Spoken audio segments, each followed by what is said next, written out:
Hello everyone, I'm Deb and this is DB Designs and Sewing Australia. Welcome to all my subscribers and welcome to anyone who is new. And if you're watching this, you should be a subscriber. Click that subscribe button.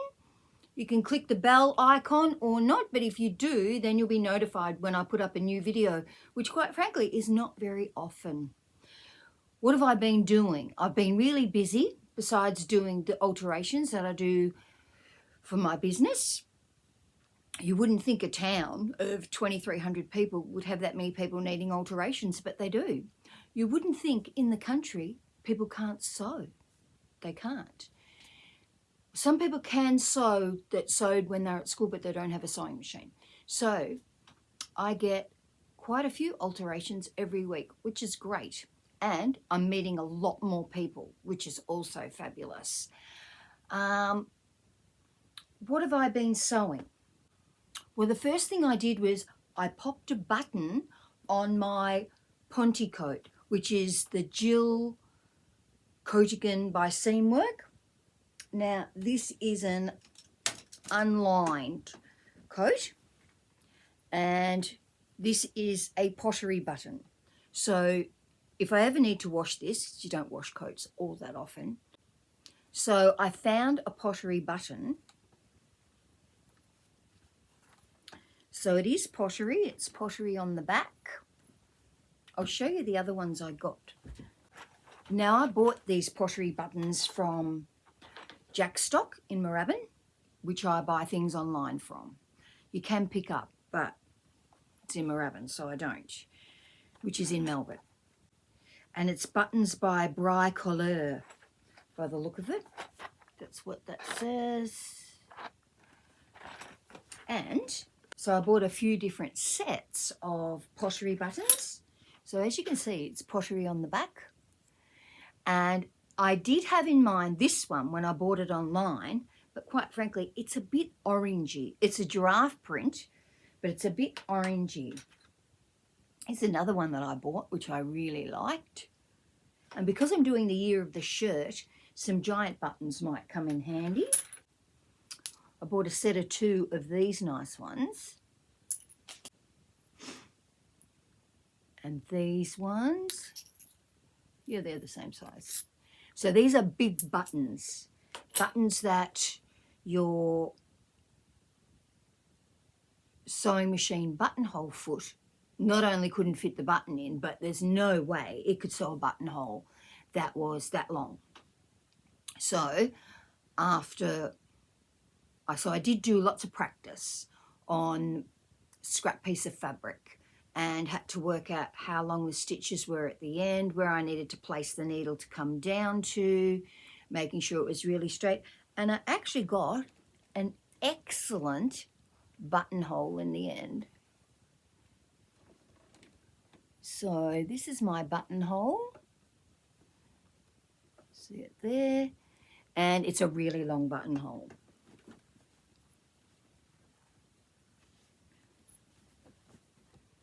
So I did fuff around with that for a while. Now, if I find one that's a bit blacker or even a bit dark brownier, and I'm sure this is called espresso feline, which means that it's going to have that dark coffee color in it.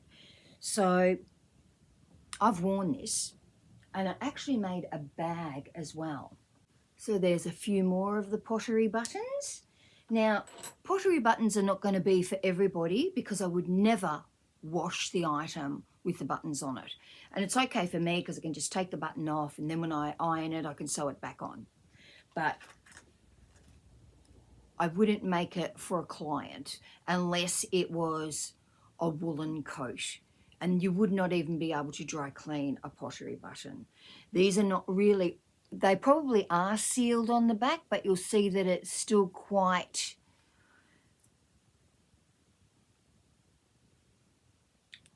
I would think that it would still be quite porous. So I even got some cute little ones. And this one's a fisheye shaped one. So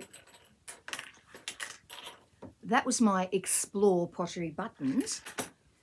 So I went to Daylesford on a sister's weekend and thought maybe a place like Daylesford's pretty artsy, may have some pottery buttons, but didn't really see anything that I liked. Even a glass type of button would be nice, but so I'm sticking with this one for the time being. I have worn the coat, and this is the little bag that I made. It's got a pocket on the front.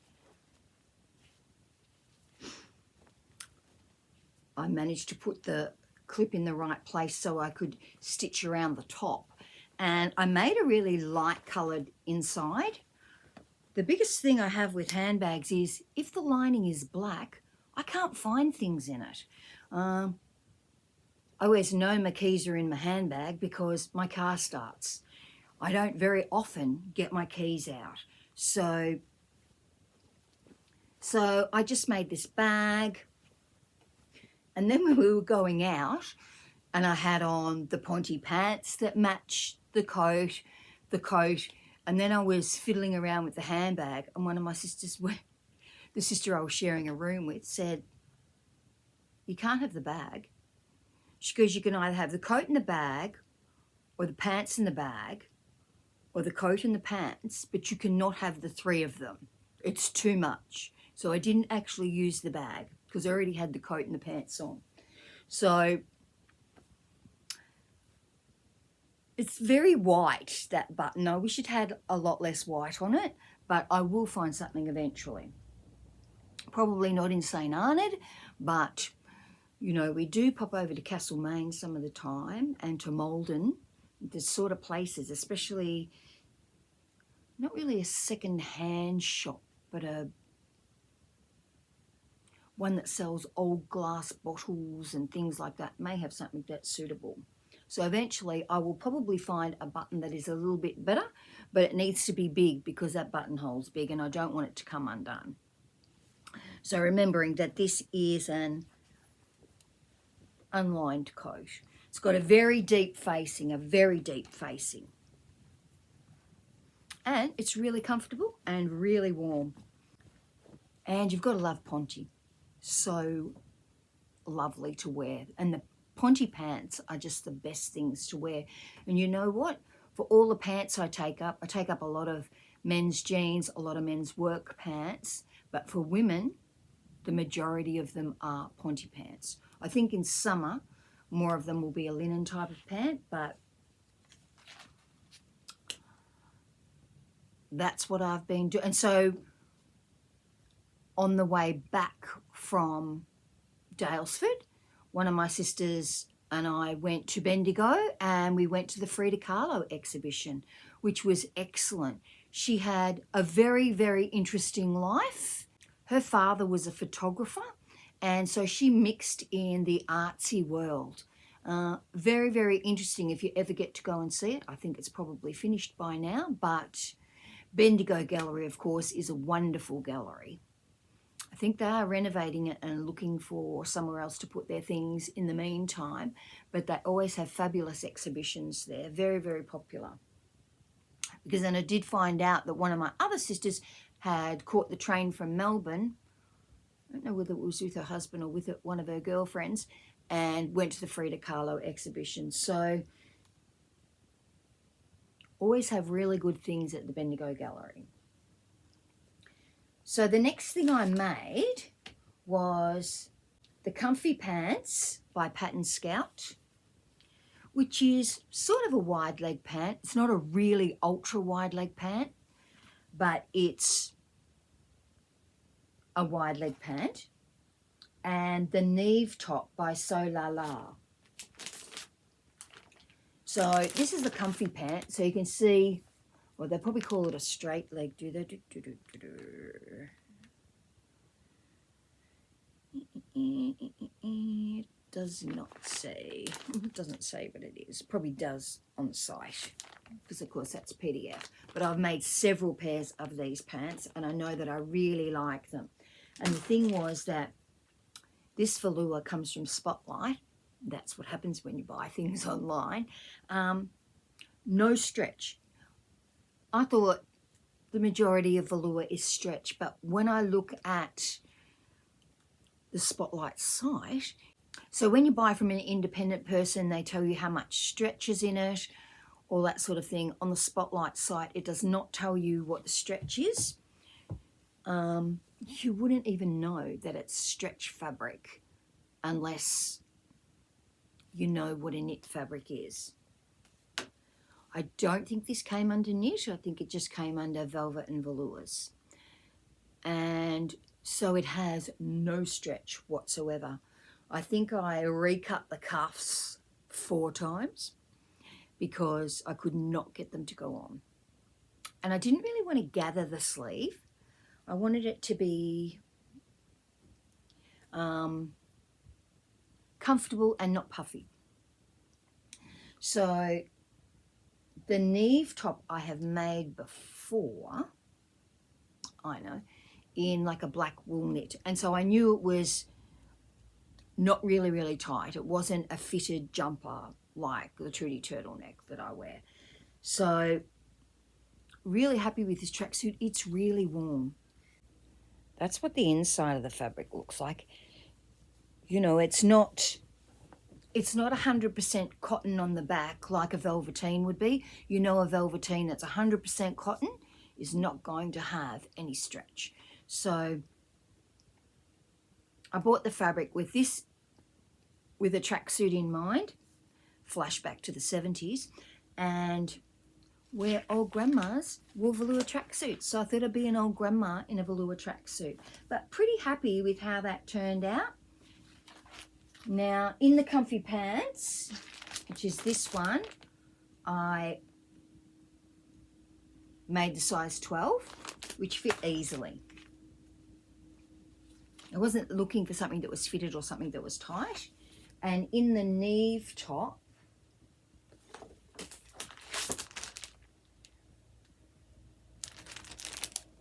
which is this top by Sew Lala, and I just make the wind sheeter style top, which is like this one here.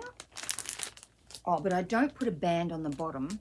I actually make sure it's got enough length in it just to turn it up. And yes, I stitched it on the cover stitch machine. So, which I could have done to the sleeves. I probably should have thought about that before. I should have just made the sleeves longer and just turned them up and done a cover stitch on them. But I really like this pattern. I'm tempted to make that one with a zip in it. And also doing the neckband. So the neckband does not actually sit really close because it's got no stretch in it. And I tried cutting it on the bias and it just went weird. So in the end, I thought, oh, I'm just going to make a band that fits and just leave it at that. It is a tracksuit to wear at home, just so that I can stay warm. And the next thing I made was, a bit glary, the Essential Denim Dress by So Different. Now, I had this pattern for a little while, and I wanted to make it because I always seem to have so many denim scraps. So I'll show you what I made. So this is the dress. I just did a bias neck. Really happy with the dress, but in hindsight, now I made the size 12, which is size 40, and it fits easily, but I think I should have taken up the waist. So where it does have a line where your waist is, and I should have taken that up. And I think I've got take up waist by 2 centimeters written on it because I will make this again. It's a really nice dress, and you could easily, like, it's got a lot of different pattern pieces in it because it's sort of a pieced together one for scraps. The pocket's quite low because the waist needed to come up. So if it came up that much, it would just be better. It means that the waist would sit where my waist is, remembering that I'm short-waisted. But other than that, a really good fit, really easy make. The only thing you do have to do, I'll pop photos in. The only thing you do have to do is there's only one pattern piece that's cut as 2 pieces, and that's the back. So you need 2 of the back. Everywhere else, you only need 1 piece. and they're a bit oddly shaped. So when you're cutting this out,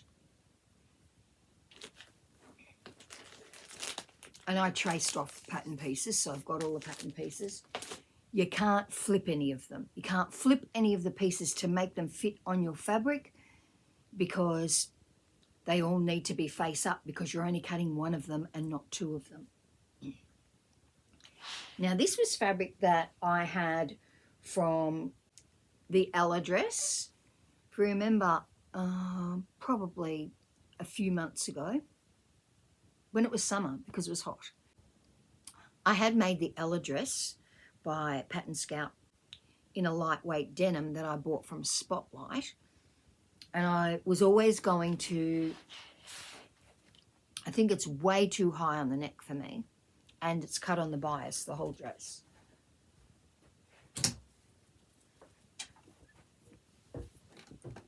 Oops. And so it's this dress. So quite a high neck, nice dress, but it's for the small busted people. It's not for someone with bigger boobs, because then you get that whole thing there doing that, if you're ever doing that and that to make it straight. I did wear it with quite a heavy wooden necklace, so that held that down, which worked out well, but I still don't think it's a dress I would reach for very often. So I was going to cut up this dress and make this essential denim dress. And so I got out the scraps I had, thinking I'll use up the scraps first and then I'll cut into the dress. Well, I can't remember how much of this denim fabric I actually originally bought, because I know I've made a pair of knee-length pants with like darts and a band in the bottom where it goes just below your knee, and a yoga waistband, copied off a pair that I saw in the shop. And well, I've really only got tiny scraps left, but I managed to get that whole dress out of the scraps I had left, because it's all little pieces and you don't need to cut two of one piece, and really happy with that. The only thing I did do was on the pocket, which is way down here, that's supposed to be all one piece, and so it's like an angled piece like that, and you fold it back in. That is supposed to be one whole piece, but where the fold was going to be, I did a seam and got the whole dress out of it. So I've still got this dress left. I may just turn it into a bias cut skirt. Not sure yet. I actually really like this fabric. It's called lightweight denim, but it's got a bit of a tencel feel about it. That's my makes for the last 2 weeks. As you can see, I'm wearing this tracksuit because it's actually really nice and warm. I have got my heater on in here. What else have I been doing? I am going to make another video with my version of this shirt, and I'm in the middle of making another Jill, which is what this coat is. I think it's called a Coatigan by Seam Work, that I'm going to line. I'm actually going to use it for a dressing gown, and it's in a wool cashmere. So one of my subscribers asked could I show how to line it. So I'm going to go through doing that, because the lining is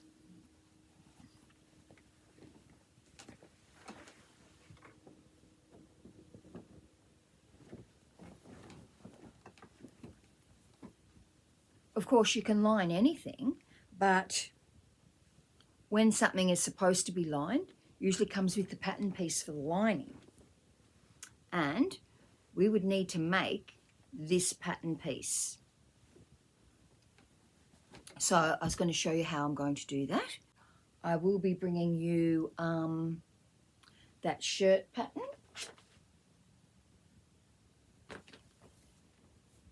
and it's by a pattern maker that I've not used before called Sewing Workshop, and it's called the Frankie shirt. So I'll be coming to you with that shortly. Please like and subscribe and leave a comment and let me know what you're making. I am endeavouring to make more shirts, even though it doesn't look like it, and it looks like I'm making a whole lot of other things instead. I haven't really had that much time to sew for myself, and the last thing I made for someone else outright was Mia's tracksuit. So I'm looking forward to bringing to you that spot shirt. So everybody have a wonderful week. I'll talk to you all soon. Bye.